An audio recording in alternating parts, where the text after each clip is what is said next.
Fridge கொடுக்க போறோம். Fridge கொடுக்கும்போது திமுக என்ன சொல்றாங்க, எல்லார் வீட்லயும் ஃப்ரிட்ஜ் இருக்குல்ல, அந்த ஃப்ரிட்ஜ் இதுக்கு அப்புறம் எதுக்கு ஃப்ரிட்ஜ்னு கேட்கறாங்க. 10,000 ரூபாய் கொடுத்தா 8,000 ரூபாய் கூப்பன் கொடுக்குறாங்க. இந்த கூப்பன்ல என்ன விளைவு, வசந்தன் ஒரு கம்பெனி இருக்கு பாருங்க, அதுல கமிஷன் வாங்குறதுக்காக கொடுக்குறாங்க அந்த கூப்பன்.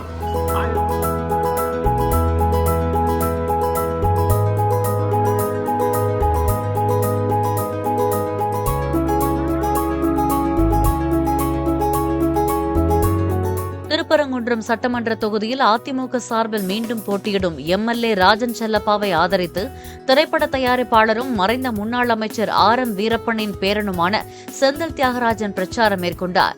முன்னதாக திருநகர் பகுதியில் உள்ள வியாபாரிகள் நலச்சங்க நிர்வாகிகளை சந்தித்து இரட்டை இலை சின்னத்துக்கு ராஜன் செல்லப்பா ஆதரவு திரட்டினார்.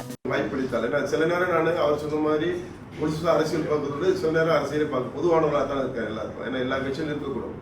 இந்த தேர்தல் எல்லா கட்சியும் இருந்தாலும் கூட இந்த தடவை எல்லாருமே எனக்கு வாக்களிக்கின்ற ஒரு முடிவெடுத்து